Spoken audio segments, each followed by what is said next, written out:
Magnus. He is the creative director on the brand new The Division, and I've just had some hands-on time, and I've had a blast. This feels like a completely different Ubisoft experience. I want to know about the origin of this game. How did the idea come together to build The Division for us? So The Division started quite a long time ago, where we started thinking about how can we take our online experience that we had at Massive, and also we had the Tom Clancy universe, and we really into RPGs. How could we do an RPG that was online? And this was several years ago when we saw the interesting things that could be done with online RPGs. So all of that sort of came together, and when we really stumbled across sort of the Dark Winter exercise and the way that we could do this really scary pandemic scenario that we have in The Division, where New York gets ravaged by devastating virus, and we enter a chaotic sort of near mid-crisis aftermath feeling that is where it's quite lawless, and you have to, the Division agents are activated, which is our fictitious government agency of sleeper agents that get activated when everything is lost. You get activated, you can come in there, and you don't have a structure, you don't have a support structure, you're not the military, you don't have helicopters that feed you gear. You have to work with what you have, and that fits really well in that sort of not post-apocalyptic but crisis scenario that you have to come in, and that fits really well in with an RPG. So when we got that scenario of the pandemic and with the RPG that we wanted to do, and then the online on top of that, where you could play it in solo and co-op, etc., then everything came together like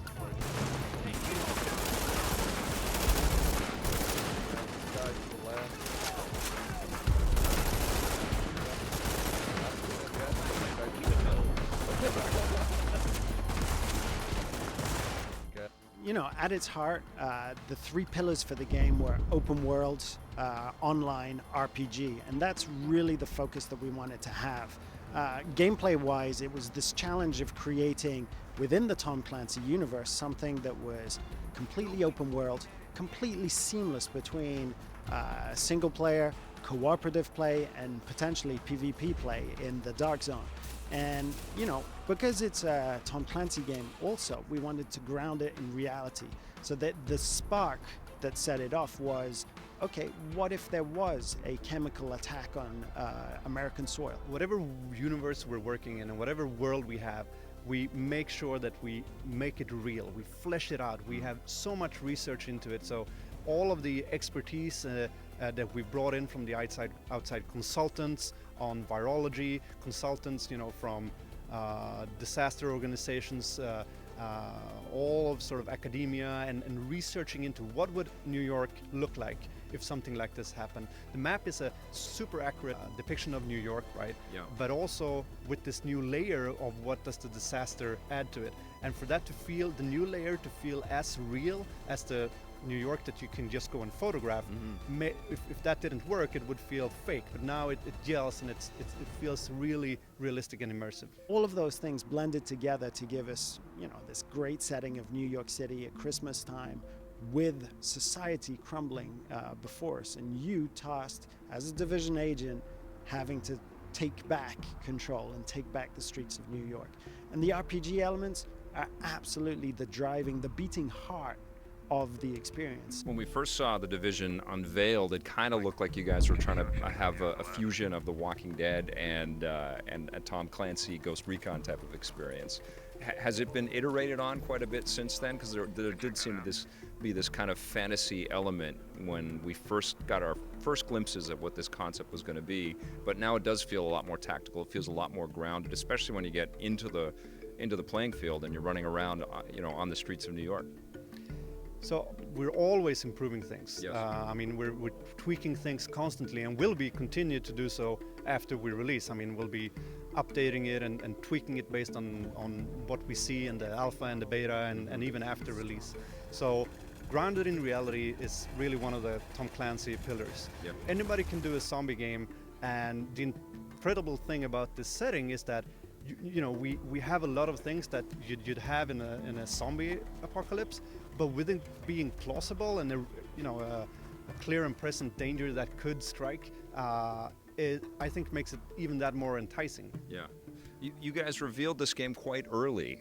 How was that kind of received at the studio? Because I think the pressure must have been on from the beginning. The hype was huge. It was very similar to what we saw with Watch Dogs. We all wanted this beautiful new experience that we'd never seen from Ubisoft, but it's taken many years for us to actually physically get our hands on. Was it pressure inducing when you guys had the big reveal and you saw all the buzz and all the hype for it? I think there was pressure, but that pressure was very positive. I mean, the pressure is what's created the diamond that I truly believe that we have. Yeah. We're doing so much new. I mean, it's taken its time, and I'm very pleased, super pleased that we've been allowed to let it take all that time to become mature. Right. So basically that we're now ready to release something that's great looking, it's great running, it's great playing, it's fun, it's fleshed out, and it's as a first installment on a completely new engine that looks amazing, and a very new gameplay concepts with the fully online and co-op enabled open world, and then this dark zone with ambiguous PvP with no loading, no matchmaking, etc. All that is so much technology and so much game design iteration that to be able to bring something out that is so polished as a first iteration, that takes time, and I'm very happy that we took that time, because what we have now is magical. The challenge of creating a big open world game like this is what is iconic, and how can we create a variety between the streets of New York and the indoors and the sewers, maybe the locations that you may not have seen New York feature before. It's looking at landmarks in New York and thinking, okay, what is this place's function today? How would that change if we had a catastrophic virus that ravaged the city? And then going, okay, once that virus has done that, what happens if a faction takes it over? Tell me about this brand new engine. What's it called? Snowdrop. Snowdrop. Tell us about Snowdrop. So the Snowdrop engine is developed in-house at Massive, but obviously the game is developed by many studios. So Massive is the lead studio over in Malmö, Sweden. Then we have people in Red Storm, North Carolina. We have people in Newcastle, the Reflection Studio. We have people in Annecy in France. I mean, there's a lot of people helping out, and the Snowdrop engine enables us to do this cooperation, because not only is it able to do fantastic graphics with the rendering and everything, but it's the tools that empower the artists, so that it's very easy to check something out. I'm going to experiment with this, it works, and it unleashes the creativity. So all that detail that you see in the game, all of those recreating a real New York and making it believable, that takes a lot of love from the artists and a lot of love from the designers. And if they had to fight against the tools, they would be tired and it wouldn't look and play this great. So the Snowdrop engine is really what's enabled us to do it, because you can do something that's beautiful, but then maybe it runs poorly or it doesn't work online or whatever. But to be able to do everything, to do a great single player, beautiful game, open world, but that is fully online, with co-op, that's just amazing. Do you encourage people to check this out as a single player experience, or do you say it's a much better experience if you find some friends and play co-op? Anyone that's into playing co-op or playing with others knows that it's usually a much better experience. So, I mean, but the thing is, many of us, sometimes our scheduling doesn't allow for co-op. I mean, if I play with, you and I, if we are co-op buddies, but then sometimes you have to go and do something else, it's incredibly important. I'm not on the Malmo time zone. Exactly, then it's incredibly important that it's a great game to play as a solo player as well. So we do support it, and I think it's a great single player experience. One of the things that I like to point out is that one of the things, the base of operations, which is your own personal space in the game that you invest in, that you improve, that gives you new abilities, and there's this emotional aspect where you invest in it, and it goes from trashy to beautiful and filled with people, and that's your representation of Taking Back New York. That thing, in many online games, there's nothing like that, because it's a shared space and everything is just Groundhog Day. But the base of operation being yours, and you take it from sort of rags to riches, that is one of the things that makes it a much better single-playing games than other online experiences. Tell me about some of the loot that you can pick up in this game. What should people be looking out for? So, obviously, in the world of Division, the whole premise is that the division, which is what we call the government agency that is activated in a time of extreme crisis as a last resort. The whole thing about them is that they're sort of self-sufficient. They're trained and equipped to be able to work without a support structure. So that really fuels into and fits into the RPG gameplay, where you go around and scavenge, you find things, you make sure to live off the land, if you will, and because you don't have like in other Clancy titles where you have a support structure that feeds you all the best gear all the time. So in the field, I mean, you're going to be looking out for guns. You're going to be looking out for mods for your guns. You're going to want to see if you got a better scope or maybe some attachments, etc., that's going to improve the capabilities of your gun. You're going to be looking for material to craft. We have a crafting system, so you're going to be looking out for the raw materials needed to craft some better equipment. You're going to be looking out for resources to boost your performance. I mean, there's going to be, depending on what you eat and drink, you're going to be able to gain an edge as well. You're going to be looking out to be finding details about what's going on in the world. So there's this element where finding out there's this story and doing a non-linear story in an open world that suits co-op gameplay is something we focused a lot on. So a lot of the narrative is there for you to experience at your leisure, meaning that you can pick up recordings, you can pick up notes, you can put together things, and then they're displayed to you as a short movie clip. And these things you can save them, and then when you no longer have to follow your teammates around because they're logged off, then you can experience the story sort of at your own pace. Still following us. Run!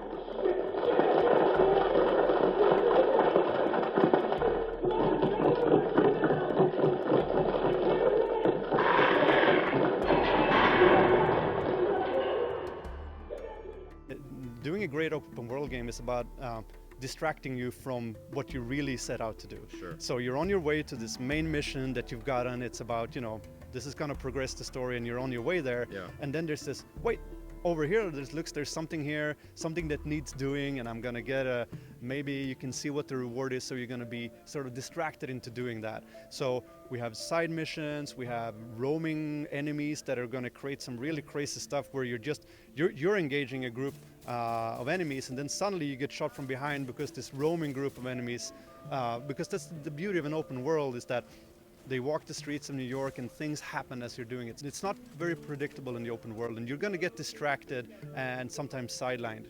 Awesome. Well, it's a very interesting time in the gaming industry right now. There's a lot of sequels. There's a lot of kind of safer bets that are happening, especially in the AAA space. There's tons of competition, not only just from free mobile games and lots of downloadable stuff out there, but also lots of great television programming and lots of things to keep us busy. It's a little tricky to put out an expensive brand new title like this and gain the revenue back and gain the profits back like it might have been a few years ago. What's the edge, though, with the division? What do you think that you guys have with this game that's going to draw the consumers to it? Well, I think there's two things. First of all is the setting, the premise, the idea of this desolate and dangerous and brink of collapse New York that you get to go into, empowered by the authority and by your training and by your gear to go in and make a difference. That is super, super enticing. The other thing is, of course, with the online technology that we have, meaning that you can play solo and then co-op and seamlessly group up with friends as they come online, or matchmake with strangers if you want to, and then seamlessly walk into the multiplayer space with no loading, no matchmaking, and you just jump over a fence, literally, and then suddenly you see strangers, and there's this ambiguous multiplayer experience where, it's not a game mode. You don't have to shoot this person. Right. There's enemies. You're not going through menus to find things. No, you still have enemies to kill and loot to get, but suddenly there's these strangers, and you could turn on each other and try to steal each other's loot, but you don't have to. Right. And that ambiguity, while completely seamless in the way you just stumble upon it, I think is really the fresh new thing that we believe is the thing that sets us apart. This is a classless game, and the type of game that you're going to be playing is going to be dependent on the weapons that you choose and the skills that you choose. And that becomes really interesting when you're playing cooperatively and you decide maybe to be a sniper, a healer, staying back and covering people while one of your teammates is going up front with a shotgun and doing close quarter damage. And that sort of synergy there is really, really where the game shines. The seamlessness of, like, I can be playing solo, Yeah. and then suddenly a friend comes online and joins me, or I jump into a group of, with strangers, and then now everything changes, because before, when I'm solo, I need to be a jack of all trades. Yeah. But when I'm in a group, I can specialize, and I can really, okay, I'm gonna go focus on medical abilities and being a medic, and I don't have to, and then I'm going to be supporting, and others are sort of upfront and doing being aggressive, and now I'm specialized, and now we're much more effective as a group. So if I join that group and they already have somebody that's a medic, well then if I had chosen a medic class that I had locked into and invested 40 hours into, Yeah. I would be like, okay, I can't join this group even though I like them. So that's incredibly important, to be able to reconfigure everything and being a classless game, because it's that pickup. Anyone you see, you can form a group and then you change your abilities to fit the group that you have. Okay, we're about a month away from, or just over a month away from this game being released. I have two questions about how you're feeling. How does it feel to be near the finish line, but also to know that you're nowhere near the finish line because it's an online game that's going to need a lot more content? We're not too tired because we're so fueled by the love that we're getting, where people are getting their hands on it. We're super looking forward to the beta and to the release. But as you say, the street date is no longer particularly important for a game. I mean, the game starts already before with the alpha and the beta. The game is live for a long time, and people expect updates and not just patches and balancing, but new free content. And we're going to give them all that, and then we're going to give them DLC. So obviously, even though we're sort of soon wrapping up what goes into the box, Yeah. the box is less important these days. So we're already now starting to think about what are we going to do down the line to support this game. You have a special demo room set up just for the PC, and it seems to offer quite a few more features. Tell us about the commitment to PC and why the PS4 and the Xbox One versions of the game can't deliver all of the stuff that you're putting on PC.